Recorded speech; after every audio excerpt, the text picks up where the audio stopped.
Og hvis folk undrer sig, hvad jeg bruger en del af min tid på, det er altså at vente på, at den uploader videoerne.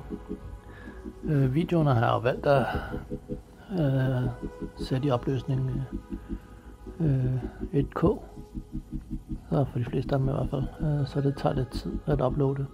Den her jeg kommer til at uploade her senest med transitdagen til bymidten, part 1. Den fylder for eksempel 2 GB.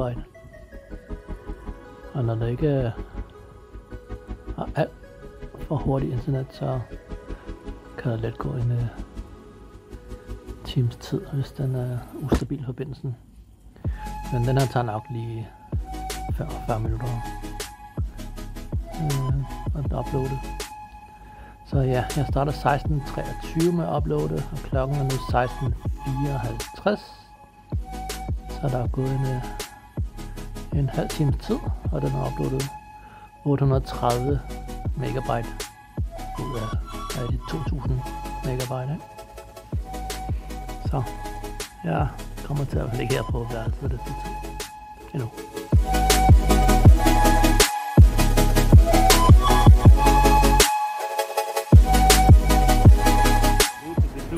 Så cirka 100 meter fra de der gader, hvor de sælger, hvor der var lys op over gaden, som jeg filmede i går, kommer vi så til fredagsmarkedet, hvor de sælger frugt og grønt.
Lige en ting først.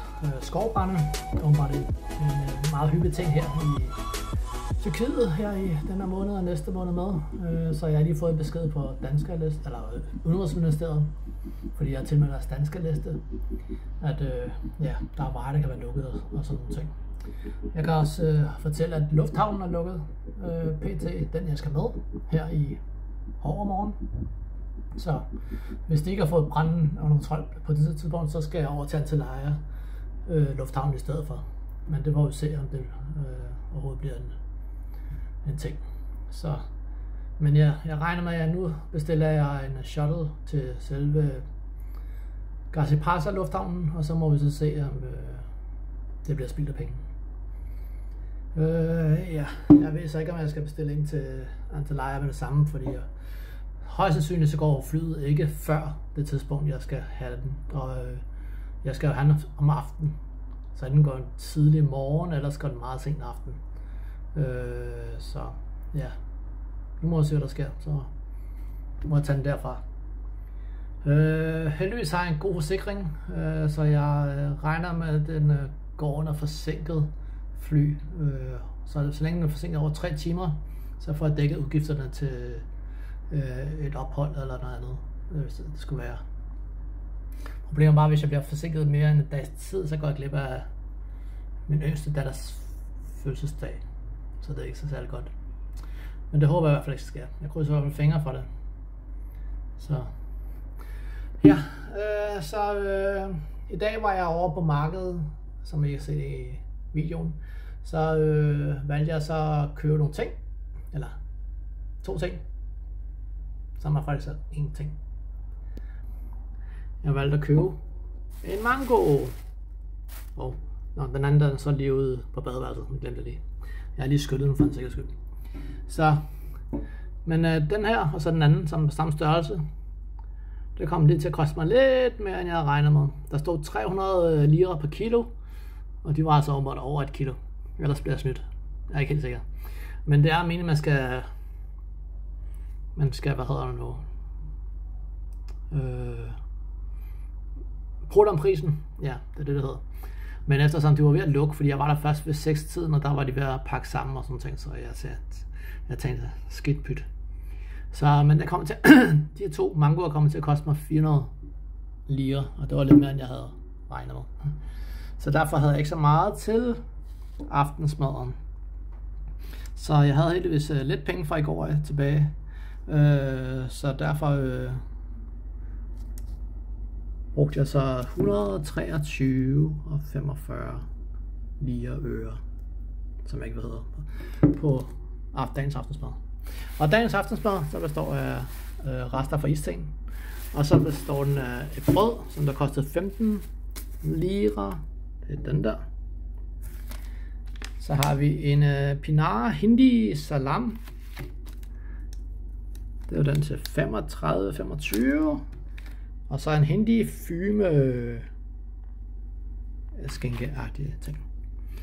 Det er den til 25-25. Og så gik jeg lidt ekstravaganza og købte lidt ost, smørost, hvis jeg husker rigtigt der. Og den kostede sådan cirka 47 lira. Så det er det dagens aftensmad består af. Så det er en lille video med min samtale med hende fra busstoppet stedet. Bare en tilfældig dame, der sad ved busstoppet, som jeg spurgte ind til. Hun kunne selvfølgelig ikke engelsk, så jeg blev nødt til at finde på en måde at snakke med hende om. Det gør jeg så via Google Translate. Undskyld. Ja. Jeg spurgte så først om angående, jeg viste en billede af den der bus, GAL 02, hvor jeg spurgte om bussen kom, og så skrev Google Translate efter det hun har sagt, men han fik jobbet med at få bussen til at komme, så det forstod jeg ikke intet af. Så det var med. Så spurgte hun så, hvor jeg vil hen, og så pegede jeg så på Google Maps, hvor jeg vil hen.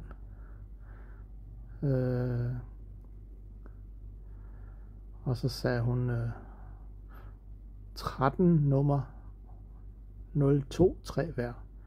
Så det forstod jeg så slet ikke. Så, men så fik jeg den til at snakke igen, og så forstod Google Translate det lidt bedre.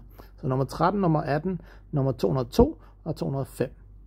Og i det øjeblik, at hun har sagt det, så kørte 202'eren lige forbi busstopstedet. Så den nåede jeg ikke. Så, men så sagde hun heldigvis også 2B. Og det var den, som der sådan cirka kørt 3 forskellige af forbi mig lige der. Så, og så var der noget med, og man kan også lige trykke ind på, hvad der står. Sådan der. Det er det, jeg sagde. Jeg har ventet en time, og der er ikke kommet nogen busser. Og så sagde hun det der, svarede med det der, men han fik jobbet med at få bussen til at komme. Det forstår jeg så ikke noget af. Skal man bestille bussen, spurgte jeg så om. Så sagde hun, nej, eller noget. Så spurgte hun så, hvor jeg vil hen. Og så kan jeg huske, hvad jeg spurgte hende om der. Så hvad nummer sagde du igen? Fordi jeg var lidt i tvivl om, hvilket nummer hun sagde, jeg skulle. Og så svarede med det der nummer 13 og sådan noget ting. Og så svarede hun bagefter, at ikke beige. Eller nej, det var mig, der kom til at sige noget, der, ja, som Google Translate ikke forstod. Men så sagde hun 2B. No, Toby, no. No, Toby, no. Det var noget, jeg sagde til hende også, men det var ikke, men jeg skulle oversætte. Så ja, det var den transcript.